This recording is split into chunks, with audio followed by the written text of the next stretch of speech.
नमस्कार दोस्तों, आपके अपने YouTube चैनल में आपका हार्दिक स्वागत है।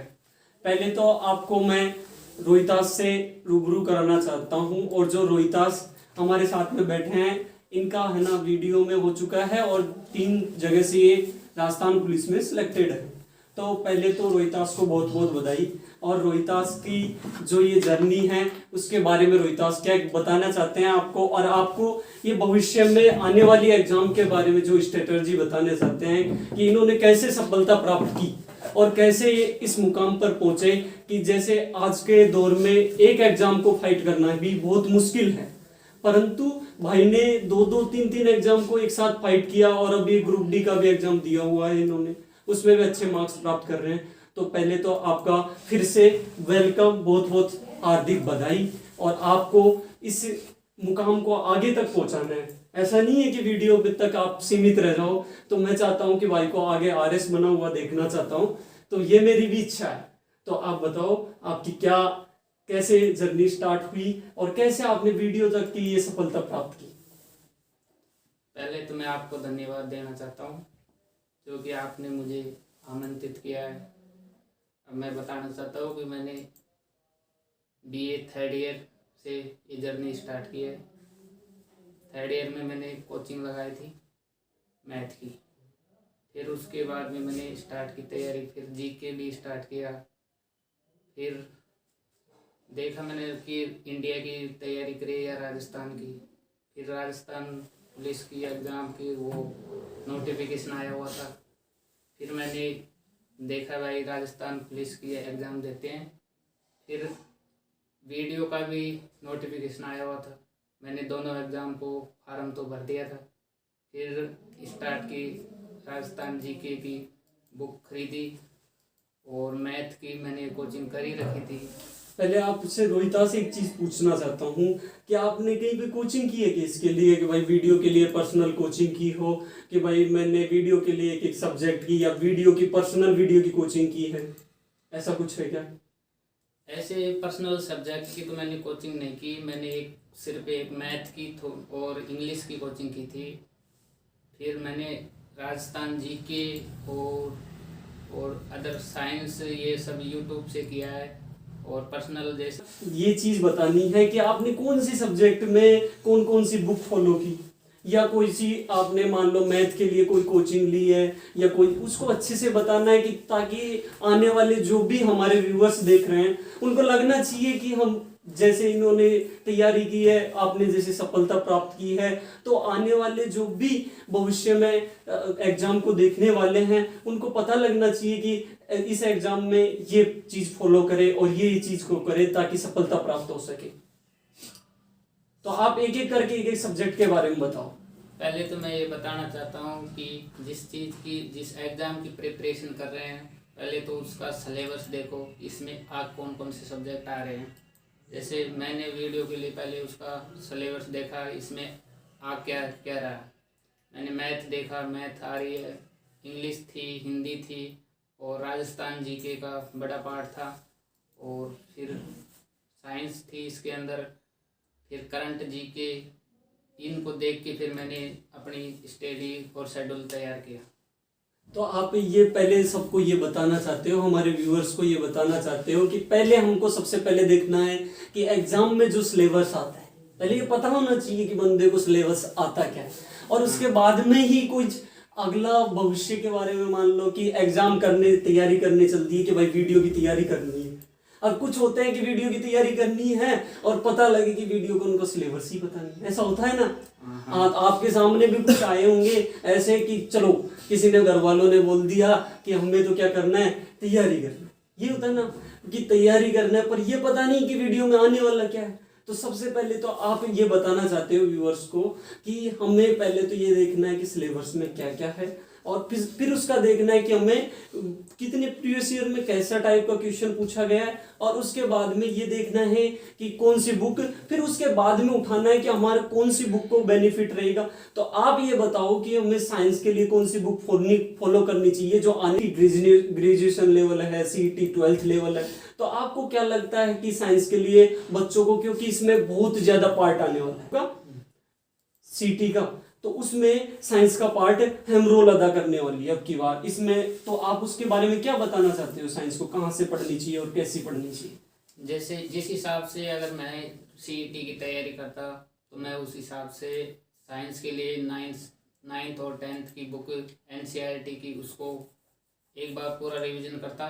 फिर लूसेंट साइंस की है, पर्सनल लूसेंट है साइंस की, वो फॉलो करता। और इसके अलावा क्लास नोट्स है किसी भी टीचर के जिससे आपने साइंस पढ़ी है, या आपका कोई फेवरेट टीचर है जिससे आपको साइंस पढ़ना बहुत अच्छा लगता है, उसके नोट्स को बार बार रिवाइज करो।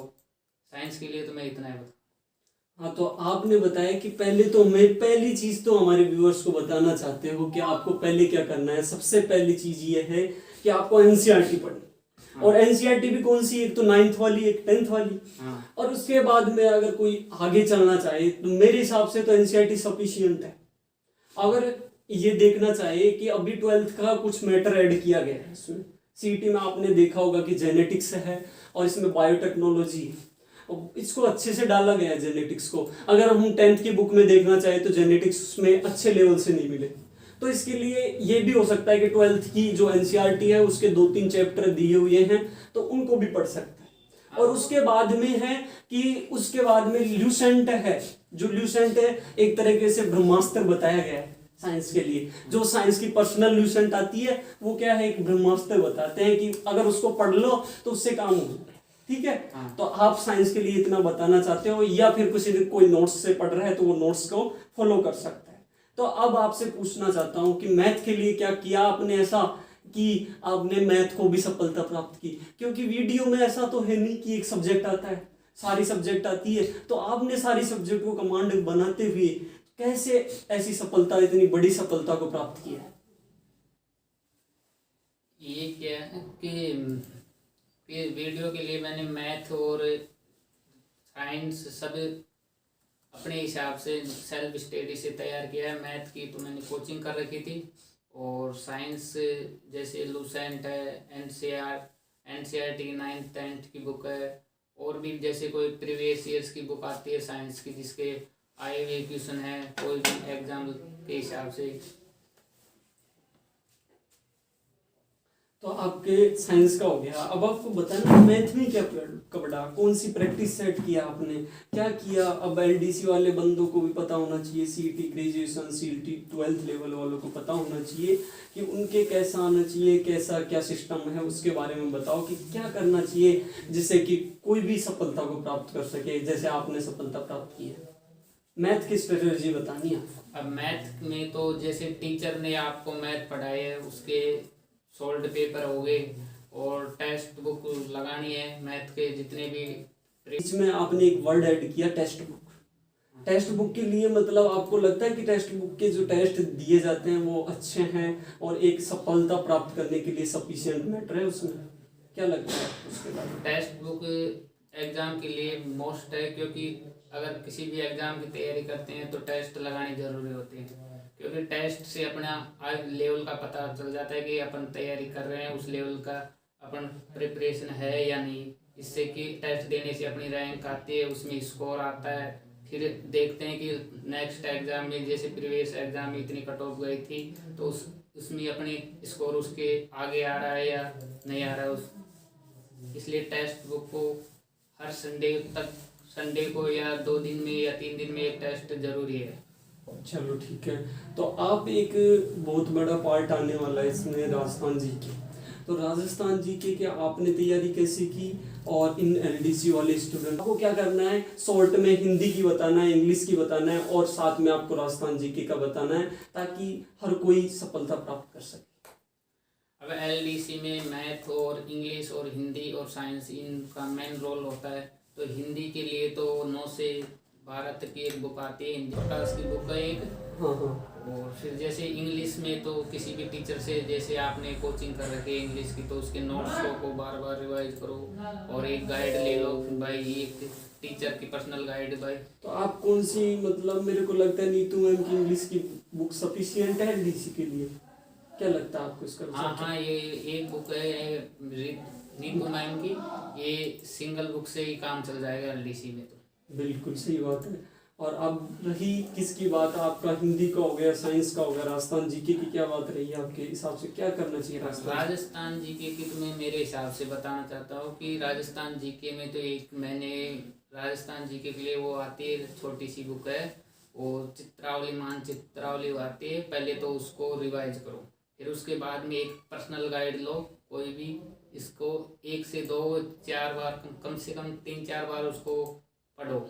अगर ज़्यादा गाइड पढ़ोगे तो उससे फायदा नहीं होगा, एक गाइड को अगर 5 बार पढ़ोगे तो उससे डबल फायदा होगा।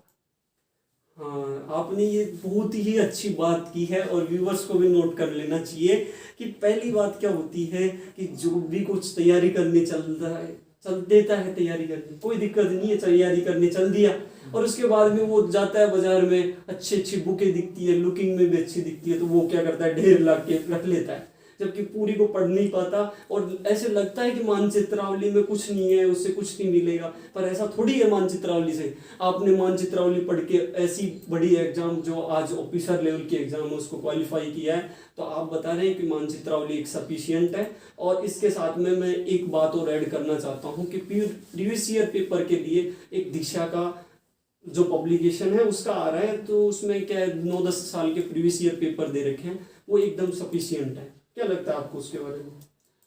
जैसे प्रीवियस ईयर्स की आप बात कर रहे हो तो प्रीवियस ईयर्स के लिए है, प्रीवियस ईयर्स लगाना चाहिए, क्योंकि प्रीवियस ईयर से अपना आइडिया लगता है कि नेक्स्ट एग्जाम को कैसे प्रिपरेशन करे, तैयार करे। क्योंकि प्रीवियस ईयर्स की ये 2 बुक आती है, दिशावाड़ी, मैंने वीडियो में दिशावाड़ी दोनों बुकों को पढ़ा था, फिर उसमें से मेरे करीबी 30 से 40 क्वेश्चन उसी में से फंस गए राजस्थान जीके के, वो मेरे लिए सफिशिएंट थी। मैंने एक गाइड को फॉलो किया है और वह मानचित्रावली है, वो बेसिक आधार है। राजस्थान के जैसे भी कोई सभी चीज़ नहीं आती किसी गाइड में, पर आधार है मानचित्रावली, उसको पढ़ेंगे तो उससे क्या है अपना बेस तैयार हो जाएगा। चलो ठीक है रोहिताश जी, आपका बहुत बहुत धन्यवाद और आने के लिए। और मैं शॉर्ट में व्यूअर्स को बताना चाहता हूँ कि एनडीसी में आपको अगर सफलता प्राप्त करनी है तो 5 सब्जेक्ट में मुख्यतः कमांड बनानी है। आपको देखना है पहले तो किसको, इंग्लिश को। इंग्लिश के लिए आप ये देख सकते हो, हमारे पास रखी है नीतू मैम की बुक। ये देखो नीतू मैम की बुक, ये एकदम सफिशियंट बुक है, आपको दिख रही होगी व्यूअर्स को अच्छे से, एकदम सफिशियंट बुक है ये नीतू मैम की। इंग्लिश की बुक के लिए कोई दिक्कत नहीं है। और ये है रही आपके पास दीक्षा की, ये रही दीक्षा की बुक जो एकदम सफिशियंट है। और व्यूवर्स को और क्लोज करके आप बता सकते हो क्या है व्यूवर्स को कि दीक्षा की बुक कौन सी आती है, किसी को डाउट हो तो आप बता सकते हो। ये साइंस के लिए रोहितास को एक बार वापस बधाई देना चाहता हूँ, क्योंकि इन्होंने एक ही नहीं 4 एग्जामों में लगातार सफलता प्राप्त की है। पहले ऐसा नहीं है कि ये शुरुआत से सफलता प्राप्त कर रहे थे, एक इनका फेलियर है, वो भी मैं आपको इनसे बतवाना चाहता हूँ कि पटवारी की एग्जाम की इन्होंने अच्छे से तैयारी की, उसके बावजूद इन्हें सफलता प्राप्त नहीं हुई। तो आप बताओ कि पटवारी में किस असफलता प्राप्त हुई, उसके बाद में आपने उससे कैसे सीखा और वीडियो में सफलता प्राप्त की। जैसे पटवारी की मैंने प्रिपरेशन स्टार्ट की थी, उसको मैंने अच्छे से क्लियर की थी, तैयारी बहुत की थी उसकी। फिर मैं एग्ज़ाम में पहुंचा तो एग्ज़ाम में वैसे ही मैंने एंट्री की तो मेरे को लग रहा था कि आज तो मैं पटवारी बन जाऊंगा, और मेरे दोस्तों को भी लग रहा था कि इसकी तैयारी से जैसे मैं टेस्ट देता था तो ऐसे लगता था कि भाई पटवारी तो मैं फोड़ ही दूँगा। फिर मैंने वहाँ गया, फिर मैंने वहाँ सोल्व किए तो मैं कुछ डिप्रेशन में आ रहा था, तो मुझे फील हो रहा था जैसे मैं कोई सिंपल क्वेश्चन कर रहा हूँ, जैसे रीजनिंग का था तो वो भी मुझे से सोल्व नहीं हो रहा था, तो मुझे ऐसा लग रहा था कि आज मैं डिप्रेशन हूँ, इसलिए मेरा पेपर थोड़ा सा ऐसे ही बिगड़ गया। फिर मैंने जैसे ही रूम पे आके मिलाए तो मेरे 5-6 क्वेश्चन तो रॉन्ग भरा आ गए, इस वजह से मेरे नेगेटिव चले गए, इसलिए मेरे पटवारी में नहीं हो पाया। फिर मैंने सोचा कि अब क्या करें, फिर मैं 5-7 दिन तक तो मैं वैसे ही डिप्रेशन में रहा। फिर मैंने घर भी नहीं बताया कि मेरा पेपर में वैसे गलत क्वेश्चन भरा आ गए। फिर मैंने सोचा कि अब नेक्स्ट ये वीडियो वाली आई हुई थी एग्ज़ाम तो बताए तो क्या, पर मैंने स्टार्ट की जर्नी, फिर वापस से लग गया मैं। फिर मैंने जैसे प्री दिया तो मैंने देखा कि प्री में मेरा अच्छा स्कोर आया है। मैंने जैसे और तो आप व्यूअर्स को बताओ प्री में आपका कितना स्कोर था? मेरे में प्री में स्कोर था 80 क्वेश्चन, 100 में से 80 थे मेरे। हाँ, आपके 80 मार्क्स थे इसका मतलब। हाँ। हाँ, और मेंस में आपका स्कोर कितना था रोहितास? मेंस में मेरे जैसे कैटेगरी की कट ऑफ गई थी, 100 क्वेश्चन की लगभग मेरी कैटेगरी की कट ऑफ थी। मेरे 117 क्वेश्चन थे, मतलब मैं 17 क्वेश्चन से आगे था। हाँ, तो मतलब आप कैटेगरी से उस टाइम पे तो शायद आप ओबीसी में भी पास हो गए ना? हाँ हाँ, उसके अभी आप ओबीसी से थोड़ा आउट हुए हो, अब आपकी कैटेगरी में पास हो, ऐसा है ना? हाँ। तो अब एक बात बतानी है आपको कि कैसे, अब कुछ टिप्स देनी है कि लास्ट में आपको ये बताना है कि क्या करना चाहिए कि लगातार आप भी असफल हुए हो लगातार कई एग्जामों में, उसके बावजूद आपने सफलता प्राप्त की है, और उसके बावजूद तो आपने लगातार अभी आपने ग्रुप डी का भी एग्जाम दिया तो उसमें भी अच्छी आपने मार्क्स अटेम्प्ट किए और अच्छे मार्क्स प्राप्त किए, तो उसके लिए भी आपको बधाई देना चाहता हूँ। परंतु अब ये तो पता लग गया कि आप केवल वीडियो ज्वाइन करना चाहते हो, और आपका अगला टारगेट क्या है और उसके लिए कैसे तैयारी करना चाहते हो वो भी बता दो व्यूअर्स। अब मेरा अगला टारगेट तो अब एक ही है, आरएस देना है, और आरएस के हिसाब से कोई तैयारी करनी है, उसका देखना है कि पैटर्न क्या है, उसके हिसाब से तैयारी करनी है कि प्रीवियस में कैसे क्वेश्चन आए हैं, कि कौन सी कोचिंग बेस्ट है, कोचिंग करे या सेल्फ स्टडी करे, यानी मेन फोकस अब अगला आरएस है। तो आपको क्या लगता है कि व्यूअर्स को बताना कि कोचिंग करनी चाहिए कि नहीं करनी चाहिए, कि आपने कोचिंग की कि नहीं की, उसके बारे में क्या राय है आपकी? जैसे कि स्टार्टिंग में तो एक बार तो सभी को कोचिंग करनी चाहिए, क्योंकि अगर स्टार्टिंग में तो किसी भी एग्ज़ाम की अपन कोचिंग करते हैं जब भी आपको पता चलता है कि मेन सब्जेक्ट को कैसे कैसे, जैसे टीचर से संपर्क में आते हैं तो वो बता देते हैं भाई ऐसे पढ़ना है, फिर बाद में तो एक बार कोचिंग हो जाती है, उसके बाद में तो आपको पता चल जाता है कि एग्ज़ाम में आना क्या है, पढ़ना क्या है, फिर वो अपने आप से फिर सेल्फ स्टडी करनी चाहिए, यानी एक बार तो खुद को कोचिंग करनी चाहिए। हाँ, उससे ये कि मोटा मोटा आइडिया लग जाता है कि सब्जेक्ट में क्या है कैसे है। तो मैं व्यूअर्स को बताना चाहता हूँ कि आपको करना क्या है कि जो ये सफलता इन्होंने प्राप्त की है उसके आधार पर मैं छोटी सी टिप्स देना चाहता हूँ, और इन्हीं के वर्डों को थोड़ा संक्षिप्त में बताना चाहता हूँ कि पहले तो क्या करना है आपको, कोई भी एग्जाम अगर आपका बिल्कुल लेवल बेसिक है तो आपको क्या करना है, पहले तो कोई कोचिंग ज्वाइन कर लेना है, और उसके बाद में आपको लगता है कि अब मेरा बेस ठीक ठाक हो गया तो आप कर सकते हो, बुक को फॉलो कर सकते हो। इन्होंने बताया, सारी बुक बताई है एक एक पर्सनल सब्जेक्ट के लिए, और आप अच्छे से सफलता प्राप्त कर सकते हो जैसे रोहितास ने। ऐसा कोई नहीं है कि ये टॉपर्स थे शुरुआत में, ऐसा थोड़ी है रोहितास की आप टॉपर्स निकले हो। नहीं, स्टार्ट में कोई टॉपर्स नहीं था, मैंने भी अपना संघर्ष किया है, यानी गाइडों को फॉलो किया है। हाँ, कितने घंटे पढ़ते थे आप लगातार? जैसे करीबी, जैसे सुबह पढ़ता था मैं 3 से 4-5 घंटे सुबह पढ़ लेता, शाम को 3-3.5-4 घंटे शाम को, हाँ, एवरेज आपकी 8-9 घंटे पढ़ाई हो जाती होगी। यानी एग्जाम में मेरा 8-9-10-11 तक भी चल जाता है एवरेज, और पहले तो 7-8 घंटे का था प्री में तो। हाँ, तो आपको क्या करना है, अच्छे से पढ़ाई करनी है। ऐसा कुछ नहीं है कि ये बोलते हैं कि एग्जाम क्वालिफाई करना बहुत बड़ा टफ काम है, ऐसे तो आजकल का कंपटीशन का दौर बहुत टफ हो गया है, पर ऐसा भी उन्होंने कहा है, उठो जागो और लक्ष्य की प्राप्ति तक मत रुको।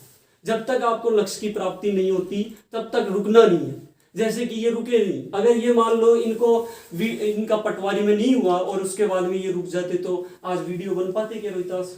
नहीं बन पाते ना। नहीं बन पाता मैं। हाँ, तो आपको करना है, एक असफलता के बाद में ऐसा नहीं है कि आपको असफलताएं मिलती जाएगी लगा, ऐसा हो सकता है 1-2 असफलताएं मिले और उसके बाद में आपको जरूर सफलता मिलेगी। और आपको अगर चैनल अच्छा लगा तो आप चैनल को सब्सक्राइब कर सकते हो, लाइक कर सकते हो, और हमारे जो ग्रामीण परिवेश से जो टॉपर निकल के आते हैं उन्हीं के बारे में हम एक एक चीज अच्छे से बताएंगे। और ऐसा नहीं है कि हम बड़े यूट्यूबर हैं, ऐसा कुछ नहीं है, और नहीं कोई हम पेड प्रमोशन कर रहे हैं, ऐसा कुछ नहीं है।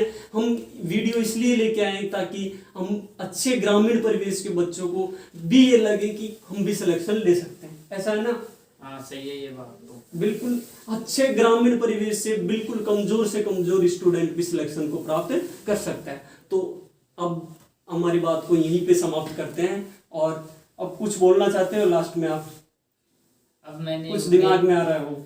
ऐसा तो कुछ आ रहा है नहीं, मैंने जो भी था मेरा वो सब हाँ, मैंने तो इतनी खुशी से भाई चमचमा रहे हैं कि देखो खुशी सहन नहीं हो रही। और एक टाइम वो आता है जिसपे इंसान को ये कैसा लगता है कि अब कैसे बोलते होंगे घर वाले, आपको कैसे बताते होंगे कि कैसे अब तो गांव वाले भी बोलने लग गए कि वीडियो बन गया, अब तो तू रहने दे, छोड़ दे सारी चीजों को, ऐसे बोलते होंगे ना गांव वाले।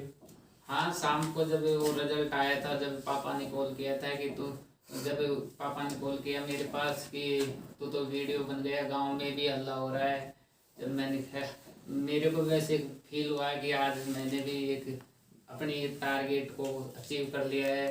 इससे मेरे को भी मोटिवेशन मिला भाई, गांव में भी अपने हिसाब से कोई भी मेरे को देख के ऐसे लगेगा भाई ये वीडियो बन गया तो अपन भी कर सकते हैं, तो वो भी ट्राई करेंगे, उनको भी मोटिवेशन मिलेगा कि अपन भी कर सकते हैं। ऐसी कोई बड़ी बात नहीं है कि अपन नहीं कर सकते। चलो ठीक है, ओके, आप चैनल को सब्सक्राइब कर सकते हो, लाइक कर सकते हो अगर आपको चैनल पे वीडियो अच्छी लगे।